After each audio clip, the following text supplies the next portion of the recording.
नमस्कार, खबरों का पंचनामा देख रहे हैं आप। मैं हूं आपके साथ पूजा। हम लेकर आए हैं देश और दुनिया की 5 बड़ी खबरें, जिस पे चर्चा के लिए मेरे साथ स्टूडियो में मौजूद हैं सीनियर जर्नलिस्ट और हमारे सहयोगी राज सिंह। सर, आपका बहुत बहुत स्वागत है। धन्यवाद। सबसे पहले नजर हेडलाइंस पर। खगड़िया से दहाड़े अमित शाह, लालू कांग्रेस पर किया कड़ा प्रहार, गिना दिए लालू के आधा दर्जन घोटाले, कहा लालू राबड़ी की वापसी मतलब फिर से जंगल राज। तेजस्वी यादव को सीएम फेस बनाने पर महागठबंधन में बड़ी दरार, बिहार चुनाव के बीच आरजेडी कांग्रेस में खुला टकराव, प्रशांत किशोर भी पड़े ढीले तो तेज प्रताप बढ़ा रहे तेजस्वी की मुश्किलें। जम्मू कश्मीर राज्यसभा चुनाव में एनसी की क्लीन स्वीप में रोड़ा बनी बीजेपी, उमर अब्दुल्ला ने पूछा कहां से आए एक्स्ट्रा 4 वोट। खुद के परमाणु हथियारों पर नहीं है पाकिस्तान का कंट्रोल, सीआईए के पूर्व अधिकारी ने खोले चौंकाने वाले राज, परवेज मुशर्रफ थे बिके हुए तानाशाह। भारत ने तीसरा वनडे 9 विकेट से जीता, रोहित शर्मा की सेंचुरी, विराट की वापसी, हर्षित का करारा जवाब, जबरदस्त रहा मुकाबला। खबरों की शुरुआत में सबसे पहले बात बिहार विधानसभा चुनाव की। बिहार में चुनाव प्रचार अपने चरम पर पहुंच गया है। तमाम पार्टियों की तरफ से जबरदस्त चुनाव प्रचार जारी है। आज अमित शाह ने ताबड़तोड़ रैलियां की। खगड़िया में चुनावी सभा को संबोधित करते हुए अमित शाह ने लालू सोनिया परिवार पर जबरदस्त हमला बोला। जनसभा को संबोधित करते हुए अमित शाह ने कहा कि हमारी स्पष्ट नीति है, स्कूल कॉलेज में पढ़ाई, टाइम पर दवाई, खेत में सिंचाई और हर घर में पानी की सप्लाई। ये 4 सूत्रों पर हमारा बिहार आगे बढ़ रहा है। पर सामने वाले गठबंधन की 2 पहचान है, भ्रष्टाचार और परिवारवाद। अमित शाह ने आज घोटालों की लिस्ट भी गिनाई। अमित शाह ने कहा कि लालू जी ने लैंड फॉर जॉब घोटाला किया, अलकतरा घोटाला किया, छोटे मियाँ तो छोटे मियाँ, बड़े मियाँ भी सुभान अल्लाह। लालू जी ने इतने घोटाले किए, कांग्रेस पार्टी की 10 साल सरकार रही, इसमें लालू जी मंत्री भी थे। इस सरकार में 12 लाख करोड़ का घपला और घोटाला किया। बिहार और केंद्र में जिनका घोटालों का रिकॉर्ड है वो है महागठबंधन। अमित शाह तो धुआंधार प्रचार कर रहे हैं, लेकिन जिस तरह से वो भ्रष्टाचार, परिवारवाद का जिक्र कर रहे हैं, कितना बड़ा झटका और डेंट लग जाएगा कांग्रेस पार्टी और आरजेडी को? ये बहुत बड़ा डेंट लगेगा। देखिए, ये जैसे जैसे बिहार में चुनाव नजदीक आ रहे थे तो ये सीट शेयरिंग, गठबंधन, ये सब तो चीजें बाद में हुई। तेजस्वी यादव ने इस बार ये डिसाइड किया था कि वो करप्शन को एक बहुत बड़ा मुद्दा बनाएंगे। वो ये कह रहे थे कि हर स्तर पे करप्शन हो रहा है, ब्लॉक लेवल पे करप्शन हो रहा है, सब डिवीजन लेवल पे हो रहा है, मतलब करप्शन को एक मुद्दा बनाना चाह रहे थे। और अभी जो उन्होंने एक प्रेस कॉन्फ्रेंस की उसमें भी उन्होंने कहा कि भ्रष्टाचार पे हमारा 0 टॉलरेंस होगा। लेकिन एनडीए ने इस मुद्दे को पकड़ लिया और अमित शाह समेत जो तमाम नेता हैं वो बता रहे हैं कि उनके भ्रष्टाचार की कितनी लंबी लिस्ट है। और उनके जो पिताजी हैं वो तो चारा घोटाले में चारा चोर के नाम से मशहूर हैं। तो भ्रष्टाचार के मुद्दे पे अमित शाह ने जिस तरह से घेरा है और ये सारी जो लिस्ट गिनवाई है, और इतना ही नहीं, ये चूंकि महागठबंधन की बात हो रही है जिसमें कि तेजस्वी यादव भी हैं और राहुल गांधी भी हैं, तो केंद्र में यूपीए की जो सरकार थी, यूपीए 1 और यूपीए 2, मतलब 2004 से लेकर के 2014 तक मनमोहन सिंह की जो सरकार थी, उस समय आप याद कीजिए उस दौर को, हर दूसरे दिन कोई ना कोई घोटाला आता था। तो अमित शाह ने वही याद दिलाया कि 12 लाख करोड़ का घपला इन लोगों ने किया है। तो कम से कम भ्रष्टाचार के मुद्दे पर न तो तेजस्वी यादव बोल सकते हैं और न ही राहुल गांधी बोल सकते हैं। और उन्होंने बिहार की जनता को ये याद दिलाया है कि अगर ये भ्रष्टाचार को मुद्दा बनाते हैं तो आप याद कीजिए लालू यादव ने क्या किया।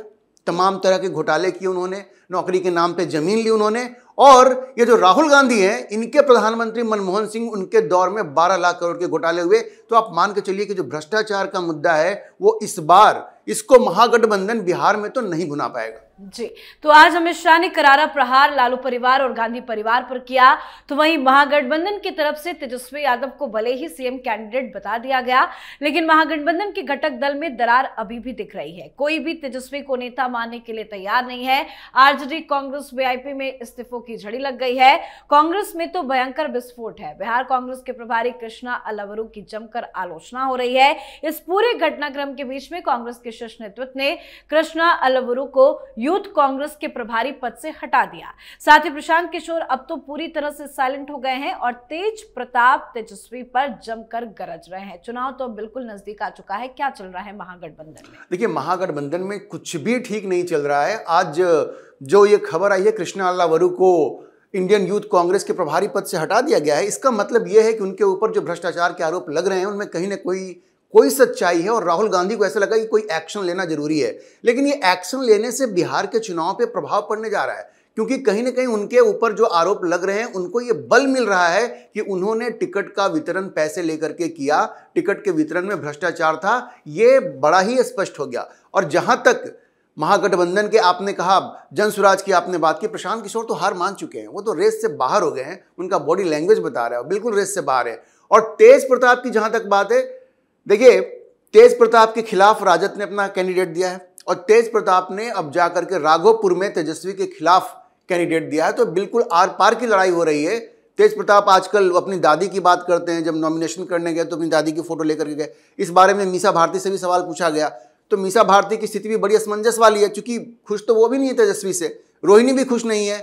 तो महागठबंधन में, और जहां तक कांग्रेस की बात है, आपने देखा किस तरह से इस्तीफों की झड़ी लगी है।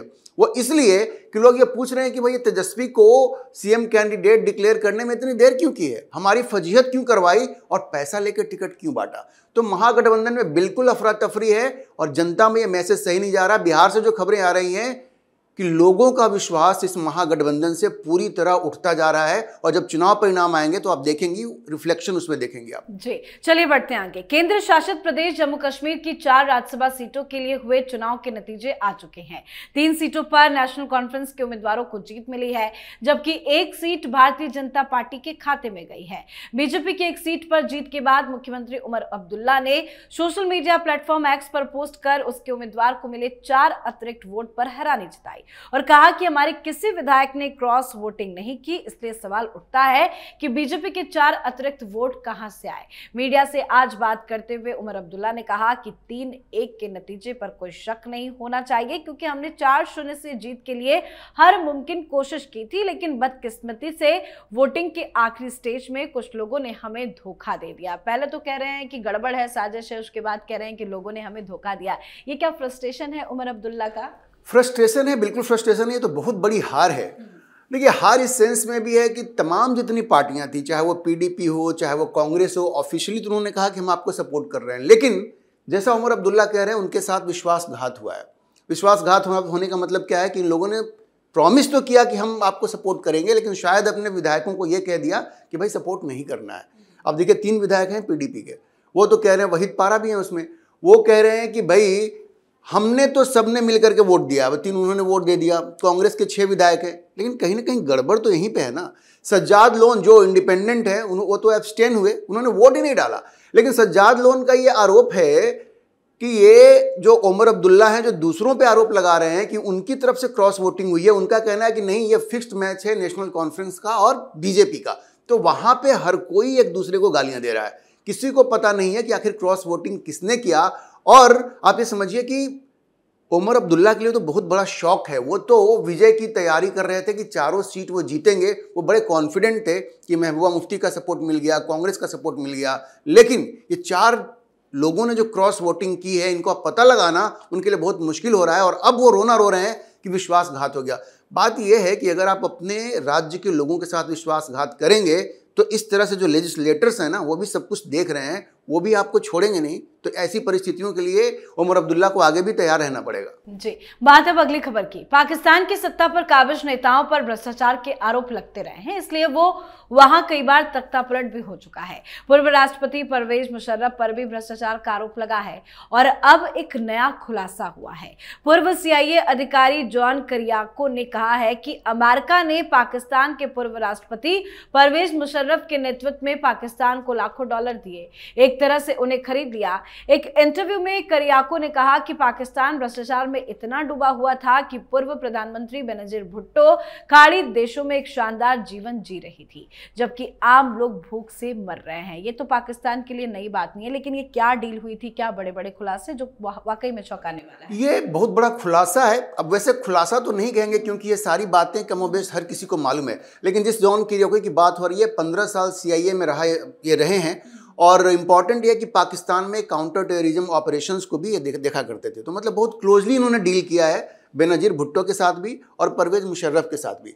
अब इन्होंने जो बातें कही हैं उसमें नया कुछ नहीं है, लेकिन वो फिर से उनको अंडरलाइन करता है कि कितनी करप्ट सोसाइटी है पाकिस्तान की, और वहाँ के चाहे वो सिविलियन लीडरशिप हो या मिलिट्री लीडरशिप हो, वो किस तरह से कॉम्प्रोमाइज हैं, किस तरह से वो भ्रष्ट हैं। अब इनका ये कहना है कि millions of dollars Parvez Musharraf को ये दिया करते थे और परवेज मुशर्रफ ने इनको खुली छूट दी हुई थी, यहाँ तक कि उन्होंने अपने परमाणु हथियार भी अमेरिकन के हवाले कर दिया था। अब इसको आप कनेक्ट कीजिए कि जब ऑपरेशन सिंदूर हुआ और नूर खान एयरबेस पे जब भारत ने हमला किया तो ये कहा गया कि वहाँ पे परमाणु हथियार थे और उससे अमेरिका इतना हिल गया कि पूरा स्टेट डिपार्टमेंट और पेंटागन बिल्कुल एकदम अफरा तफरी मच गई वहाँ पे, और वो लोग इस बात को लेकर के बेकरार हो गए कि कब भारत को ये समझाया जाए कि भाई अब आप पाकिस्तान पे हमला मत कीजिए। तो ये बहुत स्पष्ट है कि अब तक जो शंका थी कि भाई पाकिस्तान का जो परमाणु हथियार है वो उनका अपना नहीं है, वो अमेरिका के कब्जे में है, अमेरिका के कब्जे में है, इस बात को उन्होंने अंडरलाइन किया है। एक दो बातें और भी कही हैं, जैसे बेनजीर भुट्टो के बारे में कहा कि लेविश लाइफस्टाइल जीती थी, उनके हस्बैंड आसिफ जरदारी वो बेंटली बराबर खरीदा करते थे, उस पर ये सब बताया कि कितना लेविश लाइफस्टाइल था। एक चीज़ और भी कहा उन्होंने कि बतौर CIA ऑफिशियल वो खुद और दूसरे जो सैन्य अधिकारी हुआ करते थे वो पाकिस्तान को ये समझाते थे कि भाई तुम इंडिया से मत उलझो, क्योंकि जो कन्वेंशनल वॉरफेयर है, पारंपरिक जो लड़ाई है, उसमें तुम कभी नहीं जीत पाओगे, और न्यूक्लियर वॉर जहां तक होता है वो तो म्यूचुअल डिस्ट्रक्शन ले आता है ना। तो ये भी उन्होंने बताया। और एक और खुलासा किया है कि जब ओसामा बिन लादेन जब भागे थे अफगानिस्तान से, तोरा बोरा का जो हिल एरिया वहां से भागे थे, तो महिलाओं के कपड़े पहन के भागे थे। आपको याद है दिल्ली में जब रामलीला मैदान में जब बाबा रामदेव जब वहाँ से गए थे तो बड़ी आलोचना हुई थी।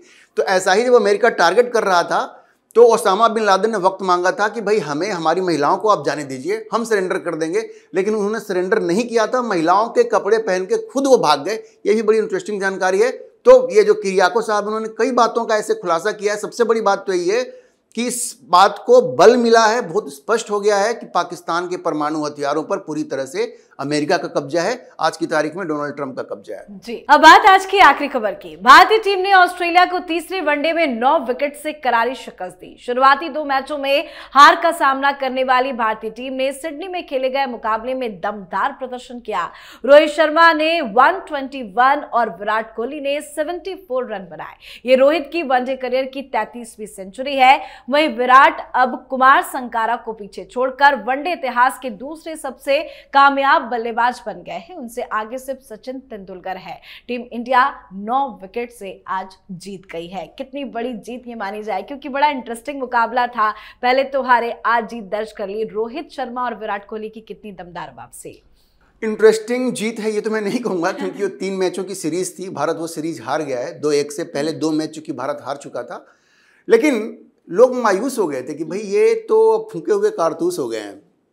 लोग बड़े निराश थे कि भाई उनको उम्मीद थी कि विराट कोहली और रोहित शर्मा कम से कम इस सीरीज में, एक लंबे समय के बाद वो खेल रहे थे, रिटायरमेंट के बाद वो खेल रहे थे, और उनके मन में एक टीस भी थी। 2023 के वर्ल्ड कप में अहमदाबाद में जिस तरह की हार भारत की टीम को मिली फाइनल में, तो इन दोनों के मन में ये टीस थी कि भाई ऑस्ट्रेलिया को तो हराना है, और लोग ये उम्मीद कर रहे थे कि शायद इस सीरीज में वो बदला लेंगे। बदला नहीं ले पाए। पहले 2 टेस्ट में तो विराट कोहली बहुत ही बुरी तरह से आउट हुए, कुछ स्कोर ही नहीं कर पाए, लेकिन इस मैच में 74 रन बनाया उन्होंने। और रोहित शर्मा ने बड़ी शानदार पारी खेली। पिछले मैच में भी 74 रन बनाए थे, इस बार तो उन्होंने 33वीं सेंचुरी बना दी है। लेकिन आपको पता है खबर इसमें क्या है? खबर यह है कि लोगों को उम्मीद ये थी कि भाई इस सीरीज के खत्म होने के बाद विराट कोहली और रोहित शर्मा संन्यास ले लेंगे। ODI से भी, टेस्ट मैच से संन्यास ले चुके हैं, T20 से ले चुके हैं, सिर्फ ODI जो है उससे संन्यास नहीं लिया। लेकिन आज उन्होंने बहुत साफ कर दिया मैच के बाद कि भाई हम संन्यास नहीं लेने जा रहे हैं, संन्यास नहीं लेने जा रहे हैं। और 2027 का जो ODI वर्ल्ड कप है उसके लिए वो अपनी तैयारी कर रहे हैं, और उनके मन में आज भी वो टीस है कि ऑस्ट्रेलिया ने हमें हराया था, हम फिर से हराएंगे। लेकिन इसमें एक सवाल पैदा हो जाता है, देखिए जब 2027 आएगा तो रोहित शर्मा 40 साल के हो जाएंगे और विराट कोहली भी 39 साल के हो जाएंगे, और सेलेक्टर्स के मूड से, उनकी बातचीत से ऐसा लगता नहीं है कि उनको मौका मिलेगा, क्योंकि बहुत सारे यंग लड़के हैं जो लाइन में खड़े हैं। लेकिन इनका करियर लंबा होगा कि नहीं अभी पता चल जाएगा, क्योंकि नवंबर में 30 नवंबर से साउथ अफ्रीका के खिलाफ एक ओडीआई सीरीज भारत में शुरू हो रही है। अगर तो सेलेक्टर्स इनको मौका देना चाहते हैं तो उनको इस सीरीज के लिए शामिल करेंगे। अगर शामिल नहीं करते हैं तो आप समझिए कि ये लास्ट मैच था जिसमें आपने विराट कोहली और रोहित शर्मा को खेलते हुए देखा। जी बहुत बहुत धन्यवाद बातचीत के लिए। धन्यवाद। तो खबरों का पंचनामा में आज के लिए फिलहाल इतना ही। देश विदेश की बाकी खबरों और उनके सटीक एनालिसिस के लिए देखते रहिए कैपिटल टीवी। हमें लाइक कीजिए, शेयर कीजिए और कैपिटल टीवी को सब्सक्राइब कीजिए। नमस्कार।